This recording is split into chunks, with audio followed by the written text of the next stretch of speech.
Martino. Le cauchemar de tous les woke. On est né pour un petit pain. Au Québec, on n'aime pas ça, les riches. Jean-Luc Mongrain avait dit à un moment donné dans une de ses émissions, quand tu es un anglophone puis tu réussis, ta Cadillac, tu la mets devant la maison, boum, pour montrer à tout le monde, là, regarde comment j'ai réussi. Mais quand tu es un Québécois francophone, ton gros char, tu le mets dans le garage pour que personne ne le voie, parce que si les gens voient ton gros char, ils vont dire le crosseur, le maudit crosseur qui a un gros char comme ça. C'est vrai que on n'aime pas vraiment les gens très riches. D'ailleurs, c'est ce que l'homme d'affaires Luc Poirier disait. On peut l'écouter. On ne peut pas vivre notre richesse comme aux États-Unis, comme ailleurs. Ben, on le voit, là, en Floride, j'ai plein d'amis qui ont des maisons de 20-30 millions, puis au Québec, ils ont une petite maison de rien, puis ils ont une auto normale, puis en Floride, ils ont des Rolls-Royce, etc. La nouvelle génération, c'est moins pire, les jeunes, même en bas de moi, là, 30 ans et moins.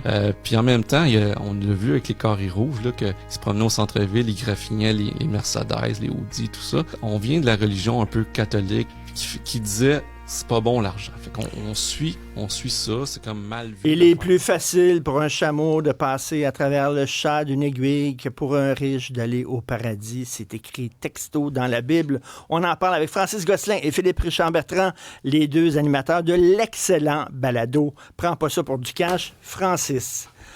J'ai déjà entendu un politicien qui disait, un politicien, un homme d'affaires, qui prenait souvent, lui, l'avion en première classe, puis il disait, quand tu es en première classe dans un avion aux États-Unis, les gens rentrent, puis ils font comme...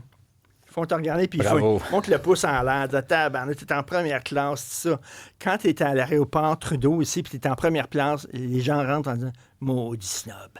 Tu le vois dans leurs yeux, maudit crosseur, maudit snob, tout ça. Est-ce que tu es d'accord avec ça? Ben, anecdotiquement, oui, mais puis je trouve intéressant le point de vue de Luc, en fait, tu sais, puis il a tout à fait raison, hein, puis je veux pas faire de la philosophie avec toi, Richard, mais l'éthique protestante, là, et l'esprit du capitalisme, qui est un livre plus que centenaire de Max Weber, disait exactement ça. Les anglophones, dans le protestantisme, faire de l'argent, c'est faire la gloire de Dieu. Dans le catholicisme, faire de l'argent, c'est prendre à Dieu. Chez les protestants, c'est Dieu t'a donné des talents. Puis si tu fais fructifier tes talents, justement, ça reflète sur la grandeur de Dieu. Et c'est intéressant que, Luc, tu sais, les jeunes, peut-être parce qu'on est plus loin de l'affranchissement, je pense, de l'Église, tu sais, la Révolution tranquille, c'est quand même loin. Fait que je pense qu'on est peut-être un petit peu plus empreint de la culture anglo-saxonne comme jeunes Québécois francophones, alors que nos parents, là, puis dont tu fais un peu partie, Richard, sont peut-être un petit peu plus nés là-dedans. Tu sais, donc, ultimement, un rapport peut-être plus problématique à l'argent, puis donc une forme de dissimulation et tout ça. Puis c'est un peu ce qu'on voit, effectivement, un peu partout. Tout à fait. C'est quand même hypocrite quand même quand on connaît l'Église catholique. Je ne sais pas si vous êtes déjà allé au Vatican. Je sais pas si c'est un des plus gros propriétaires immobiliers dans le monde. OK? Donc, tu sais, c'est bizarre comment au Québec, on prend des choses... L'Église catholique, là, ça pue la richesse. Là. Les tasses sont en or, les cuillères sont en or. Ils mangent chez eux dans de l'or, le pape. Là. Alors, à un moment donné... Ils chient de l'or, non, mais à un moment donné, il faut en prendre et en laisser. Mais au Québec, on a une relation qui n'est pas le fun avec l'argent.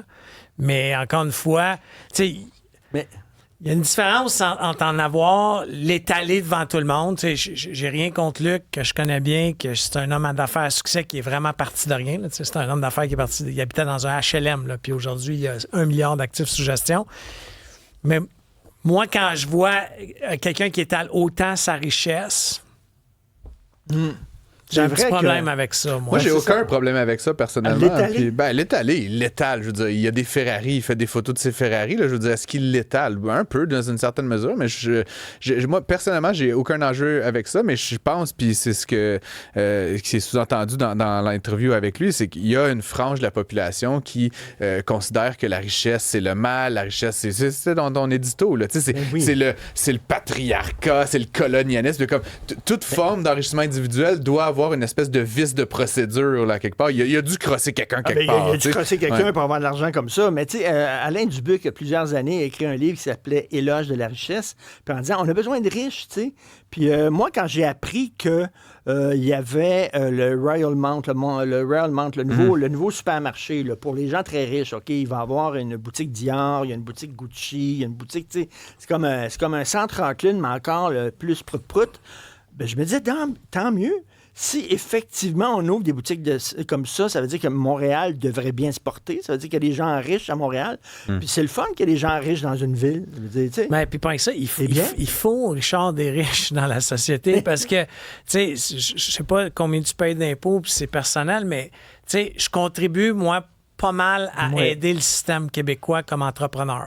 J'en paye une bonne partie.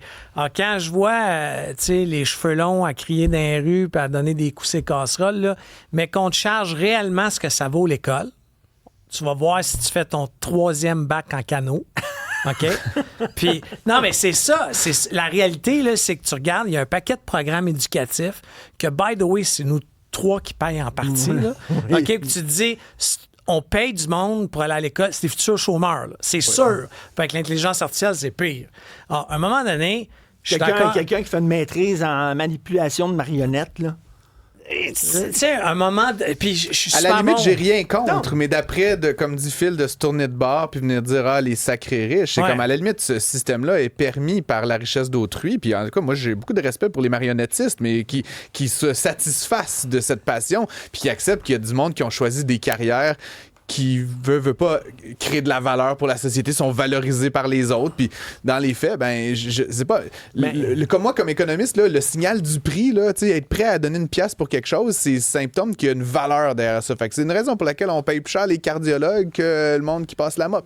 Mais tu sais, au-delà là, de l'homme d'affaires, la femme d'affaires, c'est une culture. Hein? Puis, pensez à des films québécois, vous deux. Là. Un film québécois, là, c'est un fermier qui a perdu sa femme. Okay? Il est alcoolique, il bat sa femme. Ses enfants le détestent. À la fin, il se perd dans sa grange. Ça, c'est un critique de bon film québécois. Mais tu sais, il y a comme une culture aux États-Unis, c'est Billions sur les hedge funds, c'est Succession. Non, mais je suis d'accord avec toi, mais je pense que c'est en train de changer. T'sais, moi, j'ai 2 jeunes enfants, j'en ai un 19 ans et 15 ans, mais j'y regarde. Je pense qu'on a une génération qui est travaillante, mais travaillante pas comme nous, on travaillait. Je pense pas que mes enfants vont travailler 70, 100 heures comme j'ai pu faire dans ma carrière. Trouves-tu que c'était une mauvaise idée? Moi, je pense que quand tu regardes aujourd'hui avec du recul, puis j'ai pas de regrets sur ce que j'ai accompli, et même les erreurs que j'ai faites, j'aurais pas dû autant travailler. Ça, c'est mon opinion personnelle. Mais je m'excuse, mais si tu as réussi, c'est parce que tu as beaucoup travaillé. Je suis d'accord. Je suis d'accord, mais à un moment donné, moi, je suis sorti rapidement, puis tu sais, j'ai pas été... Mais, tu sais, je n'ai eu une Porsche 911, là, tu sais, puis aujourd'hui, là, tu me mettrais de l'argent dans mon compte de banque, je m'en rachèterais pas une. Pour plein de raisons. Puis c'est pas parce que j'y ai pas envie, c'est juste que j'ai d'autres priorités dans la vie. Mais le problème que je vois avec ça, Phil, c'est qu'il y a encore aujourd'hui des gens qui travaillent 70 puis 80 heures par semaine, puis c'est encore un déterminant de la richesse. Là, je veux dire, c'est comme... C'est pas... la richesse, on lance pas ça dans l'escalier puis on pige par hasard celui qui tombe en haut. Il y a du monde qui travaille 70 heures puis il y a du monde qui veulent le 4 jours par semaine. Puis ce qui est un peu paradoxal pour moi, c'est de voir du monde qui travaille 4 jours par semaine, qui vont voir Taylor Swift, qui passent leur vie au restaurant et qui se plaignent du coût de la vie puis du coût du logement. Le coût du logement a beaucoup augmenté, mais il y a des façons d'être très discipliné puis d'accumuler de la richesse, mais pour ça, il faut faire des sacrifices quand on est jeune, soit travailler plus d'heures. Faire des sacrifices, OK. Voyons, Grégory Charles, qui est un homme d'affaires aussi, en plus d'être un artiste, il me disait, tu sais, lui, il a bâti comme une grosse business, tu sais. Puis à un moment donné, il a embauché un jeune dans un petit job, puis le jeune, après 3-4 mois, ça marchait plus, il était plus là, on dirait qu'il pensait à autre chose, il a perdu le thrill. Puis là, Grégory, il dit, qu'est-ce qui se passe avec toi? On dirait que tu l'as pu. Au début, tu étais bon. On dit, ouais, c'est parce que, tu sais, je trouve que je pourrais avoir un autre job dans ton entreprise. Puis là, Grégory, il dit, quel job? Et j'aimerais ça avoir la tienne. Ça fait 3 mois que tu es là. Et là, Grégory a dit, Christy, ça m'a pris 20 ans de me rendre où je suis. Est-ce que tu le sais? On dit, non, mais ça nous arrive. Tu sais, moi, comme président de ma compagnie, là, tu sais, des fois, je passe des employés qui vont travailler pour moi. Mais tu sais, qui ont, oublions l'âge, là, peu importe l'âge, mais qui me disent, quand je leur dis, c'est quoi que tu aspires quand tu vas grandir avec nous? Puis souvent, les jeunes, je parle, les milléniaux, m'ont dit, ben moi, j'aspire à avoir ta job. Puis là, je leur ai dit, ben regarde, là, on est en entrevue, ça fait 20 ans que je fais ça. Donc, c'est pas un mythe, non, ça, c'est pas pas une un légende mythe. urbaine. C'est pas un mythe, mais tu sais, quand les jeunes, ils regardent, c'est pour ça que, encore une fois, là, je veux pas m'attarder à Luc parce que Poirier, il y a d'autres mondes qui font ça. Mais tu sais, pour mes garçons, là, avoir une Ferrari, avoir les jets privés, les hélicoptères, bon, Luc, la beauté, c'est quand c'est pour de vrai. Là. Il y a vraiment de l'argent.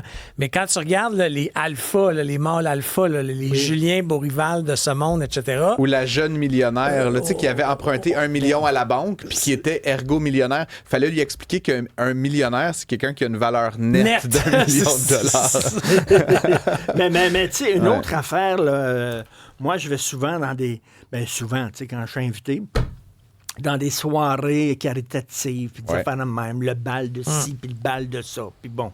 Puis tu te rends compte que, tu sais, c'est tous des gens très riches qui sont là, puis tout ça, puis qui donnent énormément à la communauté. Chez les anglophones, il y a ça, cette culture-là du mécénat, puis tout ça. Tu sais, s'il y a le musée des beaux-arts, puis s'il y a le musée d'art contemporain, c'est parce qu'il y a des gens très riches qui font vivre ces institutions-là. Ça, les gens ne savent pas. Et le Canada anglais, là, parce que restons juste au Canada, les anglophones donnent 5 fois plus en philanthropie que les Québécois. T'sais, fait qu'il y a aussi cette espèce de drôle de situation. On est quoi, Séraphin, qu'on a de l'argent? Séraphin, puis ça revient à ce qu'on dit sur la richesse ostentatoire, se montrer dans ses beaux atours au musée là, pour le bal du Mac. Là, puis là, tu sais, c'est sûr, c'était un... Mettons, Pierre Falardeau est en vie, puis là, tu mets une caméra là-dedans, puis regarde la gang de crosseurs de bourgeois, puis tout ça qui mangent le du caviar, temps des bougons, ça, c'est ça?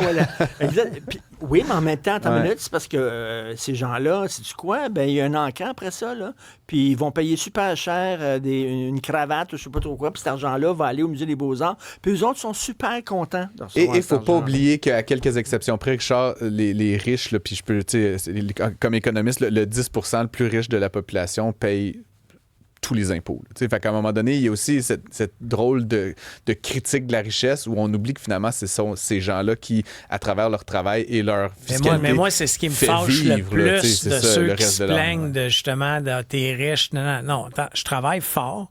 Puis, by the way, c'est à cause... Moi, je suis dans la braquette la plus haute qu'il y a dans la province. Donc, je contribue à ce que l'éducation soit gratuite. Je contribue au système de la santé au maximum que je peux contribuer, etc. Et Phil, c'est un problème qui est documenté, mais il y a une proportion importante de Québécois qui ne payent pas d'impôts. Puis donc, c'est plus facile d'exiger de l'État, qui est comme avec lequel tu n'entretiens aucune relation de contribution, d'exiger de l'État qui donne toujours plus en programmes sociaux, en transferts. Là encore, on est dans la religion catholicisme, protestantisme. Les catholicistes, l'Église s'occupait des gens qui étaient dans la misère. Chez les protestants, c'est la communauté qui s'occupe des gens dans la misère. C'est ça qui est différent entre les protestants et les catholiques.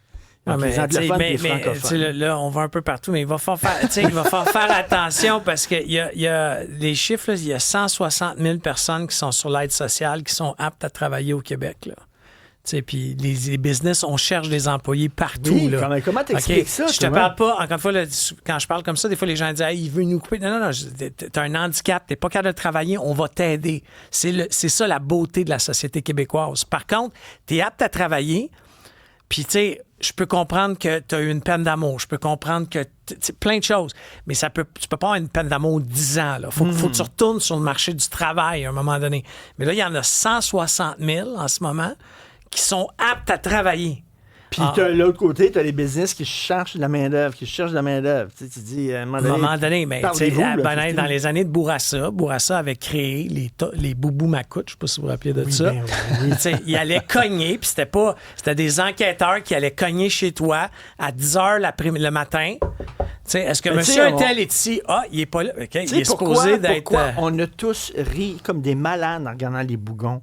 Parce qu'on sait qu'il y avait quelque chose, il y avait un peu de nous autres là-dedans. On sait que ça existe. Puis on en connaît, on a tous un cousin. ça, ben ouais. On rit tous. On a tous un On veut cousin. des noms, Stéphanie. C'est Un qui le mononcle, un studio. Une cousine qui a une garderie illégale chez elle, Payé d'un cash. troisième, pendant que son chum est en camisole puis regarde la TV à côté des enfants. Et c'est inquiétant pour l'avenir de la nation québécoise. Moi, je vais quand même dire ça parce que d'haïr l'enrichissement, d'haïr d'une certaine façon l'entrepreneuriat, le succès en affaires, c'est pas garant d'une société très forte. Puis j'entends souvent, tu sais, dans une certaine gauche, là, pas toute, mais cette idée que la richesse est là, il ne suffit que de la saisir. Ce qui est une compréhension un peu limitée de la manière que l'économie fonctionne. Les riches sont pas juste là en train de flotter là, comme Picsou dans les dollars. Là, la richesse, c'est dynamique. Si tu prends toute la richesse, il va arrêter d'y avoir création de richesse. Puis c'est la meilleure façon de tuer une économie. Il y a une c'est de mathématique faire qui ça. fonctionne plus au Québec, c'est que sur 9 millions, on atteint 9 millions de personnes au Québec. T'en as juste 4,2 millions qui sont actifs sur le marché du travail. Ouais.